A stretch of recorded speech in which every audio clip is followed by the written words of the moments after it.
Hola, sí, estamos. Como sabrás, este tejido es uno de los 4 tejidos básicos.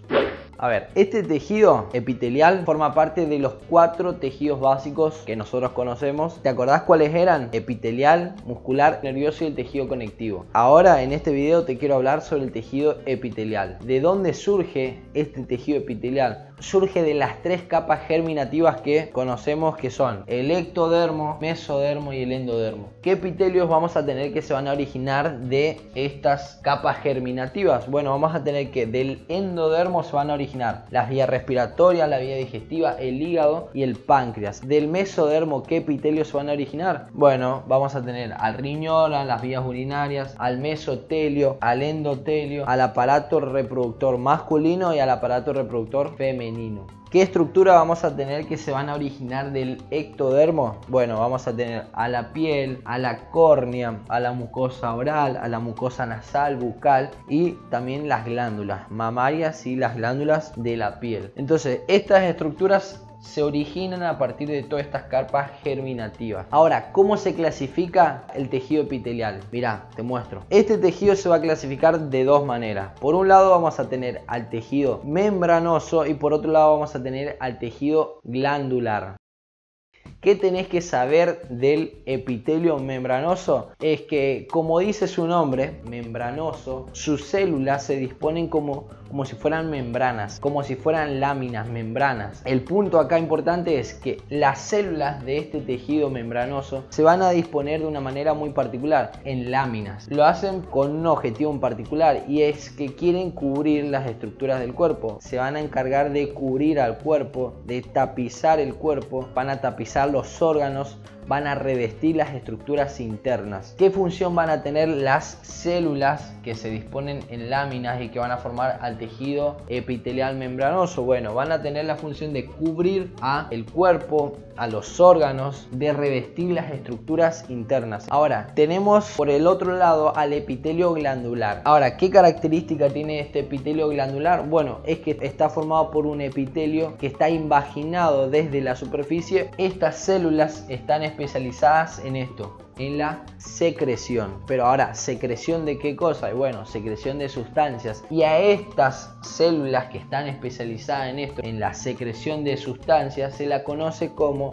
o la conocemos como, glándulas. Las glándulas no son otra cosa que un conjunto de células que están especializadas en secretar sustancias y que forman parte del epitelio glandular. Que dijimos que van a ser un conjunto de células, un cúmulo de células dentro de un órgano o un epitelio imaginado desde la superficie. Ahora, volviendo al epitelio membranoso, ¿cuáles son las características de este epitelio? Bueno, mirá, te muestro.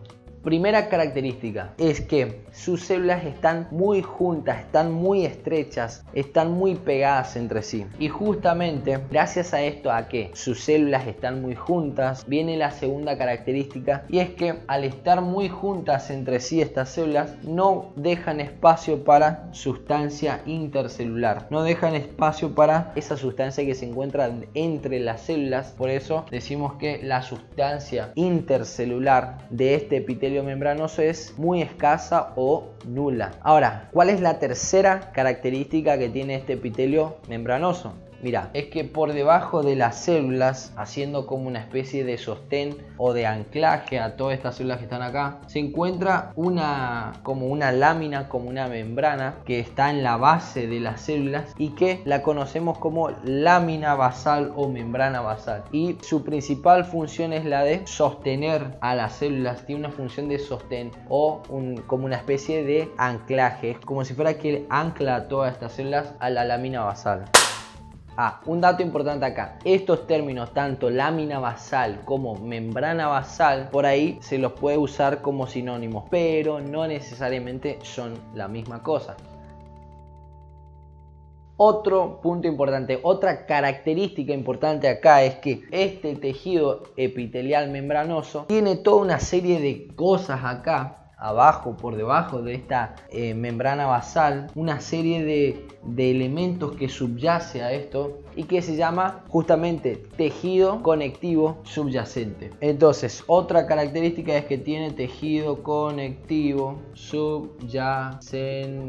Qué sé yo, tiene colágeno, tiene células. Entonces, todo esto es tejido conectivo subyacente. A este tejido conectivo subyacente también se lo puede llamar como lámina propia o corion. Ahora, ¿para qué me sirve? ¿Para qué sirve este tejido conectivo subyacente? Bueno, muy simple. Este tejido epitelial no tiene vasos sanguíneos, o sea, estos epitelios son avasculares. ¿Qué quiere decir esto? Que no tienen vasos sanguíneos. Esa es otra característica, que son avasculares. Estábamos hablando de para qué sirve el tejido conectivo subyacente. Bueno, porque justamente estos tejidos son avasculares. Es este tejido subyacente que se encuentra acá que se va a encargar de darle los nutrientes, darle el oxígeno a estas células. Para que estas células se mantengan vivas, para que el tejido se mantenga vivo, tiene que estar este tejido subyacente, porque es este el que es vascular. Ahora, acá viene la otra característica, que de estos vasos sanguíneos que dijimos que viene el oxígeno, vienen los nutrientes, todo eso, el oxígeno va a atravesar, va a pasar todas estas estructuras, va a atravesar la lámina basal y de esta manera va a ingresar recién a las células epiteliales, a estas células. Todo este fenómeno, todo este proceso en donde este oxígeno atraviesa esas estructuras es lo que conocemos como difusión. De esa forma es que difunde el oxígeno y lo hace sin gasto de energía, sin hacer mucha fuerza, entonces por eso se llama difusión simple. Y por último, otra característica es que este tejido, estas células no es que están desorientadas, no es que tienen una disposición así arbitraria, sino que en realidad sus órganos, sus células,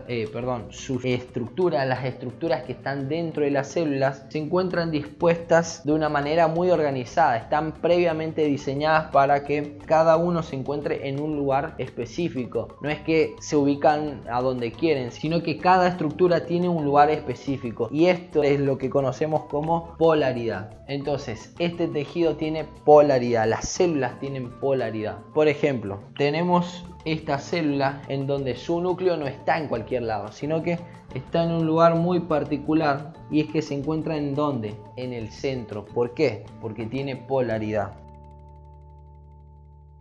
Ahora, otro punto importante que tenemos que tener en cuenta a la hora de hablar de las células que van a formar todo este tejido epitelial membranoso, porque formaba como membranas, láminas, es que estas células van a tener bordes y estos bordes se van a clasificar según la orientación que tengan en relación con la membrana basal. Entonces, por ejemplo, acá vamos a suponer que tenemos la membrana basal. Por ejemplo, este borde que se encuentra en contacto con la membrana basal, con la lámina basal, lo conocemos como, muy fácil, borde basal, el extremo basal de la célula. El borde basal de la célula. ¿Por qué? Porque se encuentra en contacto con la membrana basal. Ahora, el extremo o el otro borde que está contrario a la membrana basal, que se encuentra opuesta a la membrana basal en el otro extremo, lo conocemos como borde apical. Y por último, los bordes que se encuentran a los costados, a los lados, se llaman bordes laterales. Vamos a suponer que tenemos una célula cilíndrica, en donde generalmente las células cilíndricas tienen su núcleo más tirado hacia la parte basal, no en el centro. Bueno, entonces supongamos que acá tenemos la membrana basal, los bordes laterales y el borde apical. ¿Qué pasa si tenemos dado vuelta a esto? En vez de que la membrana basal esté acá, lo ponemos acá. Bueno, la cuestión sigue siendo la misma. ¿Por qué? Porque no depende la posición de la célula, sino que en realidad lo que depende es el contacto con la membrana basal. Todavía no te dije cuáles son las funciones bien particulares de este tejido epitelial o membranoso. Bueno, ahora te digo, anotala ahí. Uno, tiene una función de revestimiento. ¿Por qué? Porque te dije que sus células adoptan una disposición de membranas, de láminas. Entonces, ¿qué van a hacer? Van a recubrir, van a revestir, van a cubrir las distintas partes del cuerpo. Por ejemplo, tenemos el órgano más grande del cuerpo, que es la piel, que se encarga de cubrir todo el cuerpo. Todo este cuerpito se encarga de cubrir este órgano, la piel, y que es un tejido epitelial. Entonces, básicamente se encarga de revestir, de cubrir, de tapizar, como le quieras llamar.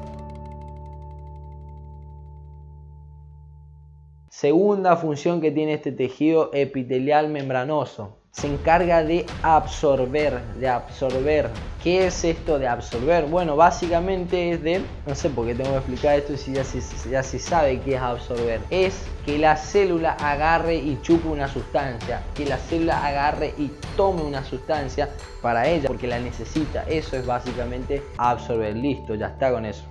¿De dónde saca esa sustancia? Del medio, de su entorno.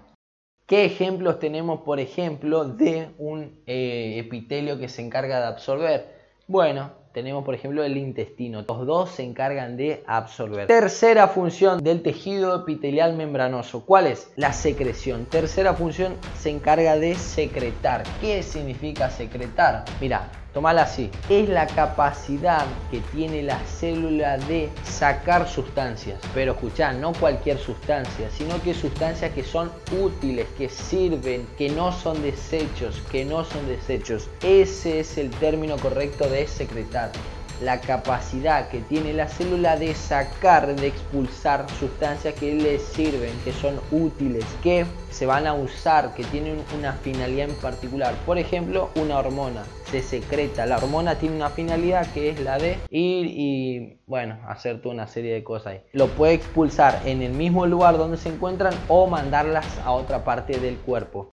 ¿Qué ejemplos tenemos acá? El tejido del estómago. El tejido del estómago se encarga de secretar jugo gástrico que tiene una función particular, que es la de luego digerir todo lo que comemos. Ahora, el otro concepto que suena medio parecido, pero no es lo mismo, suena más feo ya, y es el de excretar. Y que, como te dije, que es más feo, justamente lo que hace la célula es sacar sustancia, lo mismo que acá, pero en este caso no saca cualquier sustancia, sino que saca sustancias que no sirven. ¿Por qué? Porque son feos, porque no le sirve al cuerpo. ¿Qué sustancias tenemos, por ejemplo, que saca acá y que no le sirven? Bueno, tenemos, por ejemplo, la orina. La orina es un producto que se desecha. Vamos por el 1, 2, 3, 4, 5. La quinta función que tiene el tejido epitelial membranoso, y es la de protección. Anotate esto, protección. ¿Cuál es la función que tiene este tejido? La de protección. ¿Protegernos de qué cosa? Bueno, del medio, de todas las agresiones que podemos llegar a tener. Este tejido epitelial membranoso se encarga de eso. Por ejemplo, te dije que la piel no solamente se encarga de cubrirnos, revestirnos y qué sé yo, para que no andemos así en esqueleto, sino que también se encarga de protegernos. La sexta función que tenemos, que es sensibilidad, que es que las células de este tejido tienen la capacidad de captar los distintos estímulos que vienen desde afuera hacia la célula. Es decir, la tipa no es que está indiferente a todo lo que pasa afuera, sino que al contrario, tiene esa capacidad de darse cuenta cuáles son los distintos estímulos que van surgiendo en su alrededor. Eso es lo que conocemos como sensibilidad. Otro ejemplo acá, otra vez, la piel. Y por último, otra función que tenemos, que es la de digestión. Digerir. Este tejido epitelial membranoso también se va a encargar de la digestión. Ahora, ¿qué es la digestión? Bueno, mira, es la capacidad que tiene la célula de degradar sustancias tanto macromoleculares, grandotas, como sustancias que son micromoleculares. Eso es la digestión. Bueno, por ejemplo, tenemos acá las células que se encuentran en el estómago. Estas células se van a encargar de, como te dije, de secretar el jugo gástrico, que luego lo que va a hacer es empezar a dividir todas esas macromoléculas, todo el bife ese que te comiste. Bueno, se encarga de eso, de digerir.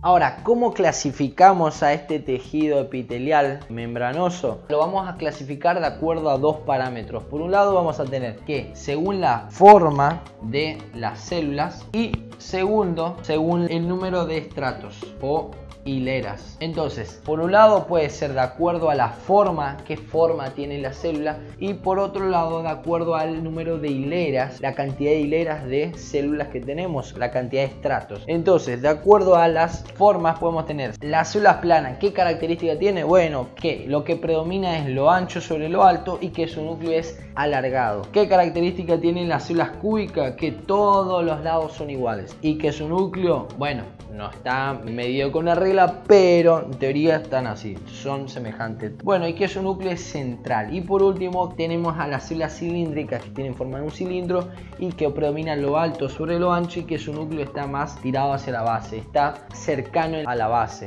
Por último, y ya terminamos porque se me acaba la luz, la clasificación de acuerdo al número de estratos, de acuerdo al número de capas, de acuerdo al número de hileras. Muy fácil. Simples, estratificado. Simple, hay una sola capa, hay una sola hilera, una sola fila, una sola hilera. No tenemos más capas. Y estratificados tenemos varias capas, varias hileras. Por ejemplo acá, pueden ser 2 o más, lo que vos quieras. Bueno, ¿qué estoy haciendo? Nada. Simplemente llamo tu atención. Quiero que te suscribas. Nada más. Chao.